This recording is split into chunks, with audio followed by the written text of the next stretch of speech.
Bienvenue sur Mathieu te raconte. Aujourd'hui, je te présente le roman Le Hall des Infâmes, publié dans la collection Zone Frousse. Le Hall des Infâmes, ça se déroule lors d'une sortie scolaire. Benjamin et Ariane, les deux personnages principaux, n'aiment pas vraiment faire du ski comme les autres élèves de l'école, donc ils décident de s'aventurer dans le chalet de ski où il y a des manèges. Ils vont entrer dans un endroit, je sais pas si tu as déjà vu ça, une maison au miroir. Des miroirs qui agrandissent, qui rapetissent, qui élargissent. Des fois, il y a des miroirs sans teint, donc tu vois à travers, mais tu vois pas qu'il y a une vitre devant toi. Malheureusement pour Benjamin et Ariane, ils vont toucher un miroir qu'il ne fallait pas toucher et ils vont basculer dans le monde de l'autre côté des miroirs. De l'autre côté du miroir, un magicien se nourrit de l'âme des enfants et de leurs cauchemars. Ces cauchemars s'appellent des infâmes, donc nous sommes maintenant dans le hall des infâmes, où les enfants vont tenter de libérer les enfants qui étaient déjà enfermés de l'autre côté des miroirs. Pour te donner envie de le lire, j'ai décidé de partager avec toi la première page ainsi que le premier chapitre. Allez mes amis, osez franchir le seuil et pénétrer dans le hall des infâmes. Entrez dans la danse des âmes, venez valser avec vos plus grandes peurs. Ici, vous vivrez la plus fascinante aventure de votre vie, celle qui vous transformera à jamais. Seuls les plus purs survivront à cette expérience fantastique, à ce voyage au cœur même de vos sombres desseins. Attention! Certains d'entre vous n'en sortiront pas. Êtes-vous prêts à subir les pires tourments, à affronter les zones d'ombre, à vous battre jusqu'à la mort? Si oui, entrez. Le hall des infâmes vous attend. Chapitre 1. Sortie plein air. Le crissement des freins de l'autobus tire Benjamin de son sommeil. Une claque sur son épaule, gracieuseté de Didier, son jumeau, achève de le réveiller et lui fait perdre les écouteurs de son lecteur MP3. Allez, la belle au bois dormant, réveille-toi, le voyage est terminé. Benjamin ouvre les yeux. Déjà, ils sont arrivés au mont Sainte-Victoire pour leur journée plein air après un voyage de près de 4 heures en autobus. Alors les copains, vous n'oubliez pas le retour. Rendez-vous à l'autobus à 17h, dit Hubert, le professeur d'éducation physique. Et si vous avez besoin de nous pendant la journée, vous faites appeler un lion des neiges, répondent les élèves en chœur autour de Benjamin qui ne comprend rien. Didi, pourquoi on demande un lion des neiges? C'est le code, idiot. Tu n'écoutais pas, intervient Félix, leur voisin et aussi le meilleur ami des jumeaux depuis leur déménagement à Vallée-Rouge 2 ans plus tôt. Il dormait, comme d'habitude, rigole Didier en le poussant contre la vitre. Vous savez, je dors toujours sur la route. C'est pas de ma faute. Bon, on descend.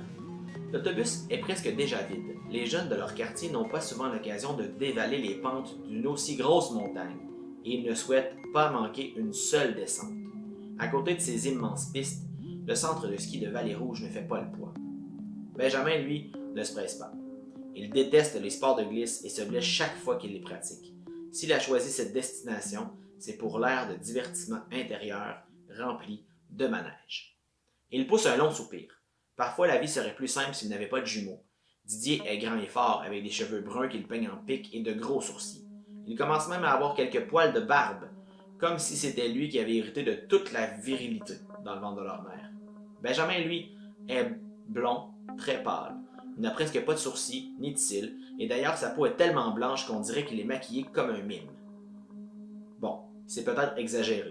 Pâle comme un albinos, même s'il n'en est pas un. Et pire encore, alors que Didier est solide et ne se blesse jamais, lui, Benjamin, casse à rien. Difficile à croire qu'ils sont frères, encore plus jumeaux. Chose certaine, personne ne doutera jamais qu'ils sont des jumeaux non identiques. Félix, lui, est rondelet et blagueur. Par contre, personne ne se moque de lui car son frère aîné joue pour les Loups du Nord, l'équipe de hockey de la ville. Allez Benjamin, lâche la lune, puis grouille. Félix et Didier quittent déjà l'autobus alors que Benjamin se lève et agrippe le petit sac contenant leur dîner. Il resserre son foulard autour de son cou et descend les rejoindre. Félix et son frère se chamaillent sous le regard de Karine, une fille de leur classe vêtue d'un manteau rose, de madame et de longues bottes blanches, décidément pas des vêtements pour des sports d'hiver. Benjamin, je savais pas que t'étais ici. Salut Karine, je viens jouer dans les manèges et toi? Ha! Les sports et moi ça fait 2. Je suis ici pour le pavillon tropical. Plage, piscine à vagues, bronzage. Ça va être super. Ma sœur et ses amis sont là aussi, ajoute-t-elle en pointant un groupe de grandes blondes. Karine est une amie de longue date de Félix et presque la copine de Didier. Elle aimerait bien qu'il craque pour elle, c'est évident. Benjamin ne s'en inquiète pas. Lui, il préfère Ariane, la petite châtaine frisottée qu'il salue timidement de la main. Bon, nous, on va faire quelques descentes en planche, annonce Didier.